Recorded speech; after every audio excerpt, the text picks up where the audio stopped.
अदिनिया वर्षा जनित जो आपंकर धान सड़ी नष्ट हो जाइए से आपण मैंने फसल बीमा कर जो चाषी भाई भौणी मैंने फसल बीमा कर जार क्षति होती अदिनिया वर्षा रे आपण मैंने तुरंत जो आमर कृषि रक्षक आप कृषि रक्षक जब कृषि रक्षक आप अच्छी 1447 यही नंबर रे आपण माने कृषि अधिकारी पाखरे आरआई पाखरे नहले जनसेवा केंद्र रे तहसीलदार पाखरे बीडीओ पाखरे कृषि अधिकारी मानकर पाखरे एवं जिलापाल पाखरे आपण माने सेठी सेही नंबर माध्यम रे कंप्लेन दियंतु जे हमर एते जमी थिला आपण केते मार्क जमी छी कहलो 5 माण अछि ए मा कहउते मोर 5 माण अछि नष्ट हो जाई छी तमर केते अछि 4 माण अछि नष्ट हो जाई छी आपण माने कंप्लेन देला परे जाई कि हमें जानिबो जे आपनकर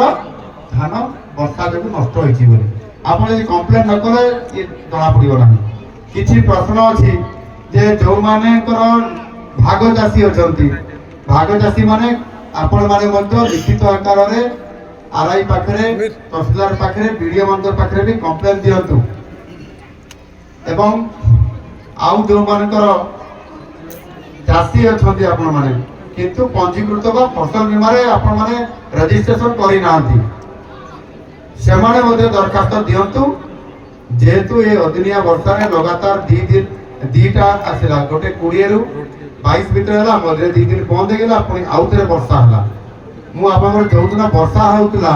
सेदर मु आपनकर जिल्ला को आसीतली नयागढ़ को मु सेदर मधे वर्षा रे बिजी बिजी आपनकर नयागढ़ महोत्सव मु एठी से जो उत्सव रे मु उपस्थित थिली एनु वर्षा प्रकृत रे हेची धान प्रबल भाव रे आपनकर चाष रे क्षति हेची आपण मानकु सेठी पाई मु निजे तरफ आपण माने मते के अनुरोध करले नाही मु किंतु निज आड़ मु आसी मु नयागढ़ को जीवी रणपुर अंचल को आसबि जो बेसिक क्षयक्षति होती बोले एवं निजे आसिक देखा मु एटी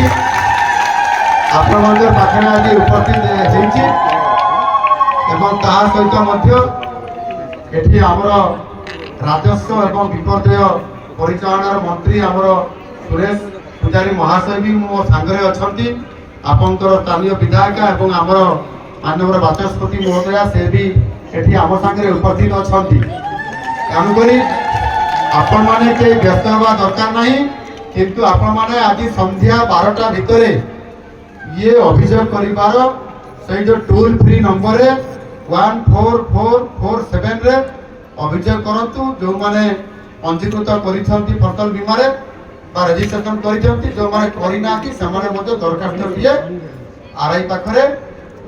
बीडीओ पाखरे तहसीलदार पाखरे जिला अधिकारी मानकर पाखरे कृषि अधिकारी पाखरे कंप्लेंट दियंतु निश्चित भाव रे सरकार विचार करछंती कौन चाषी रो दुख जो आसी विपद आसी सेतिरे सरकार उद्धार निश्चित भाव रे करिवे जोठी चाषी को क्षतिपूरण बाबद रे आमे सरकारी रेट जो 2300 टंका थिला से जगह सरकार निजे प्रतिश्रुति देइथिले जे आमे पर क्विंटाल रे 2300 रु आउरी बढ़ई 3100 टंका पर्यंत करी आपण मान को 800 टंका इनपुट असिस्टेंट देबो बोली कहिथिलु ताहा एबे सबु चासी दिए धान सरकार को दउचंती नाम लेखाला परे 48 घंटा भितरे आपनकर समस्त पैसा आपण मानकर डीबीटी जरिया रे आपण मानकर खाता को जाउची एनु आपण मानकर कोनसी प्रकार क्षति सहिबा पई सरकार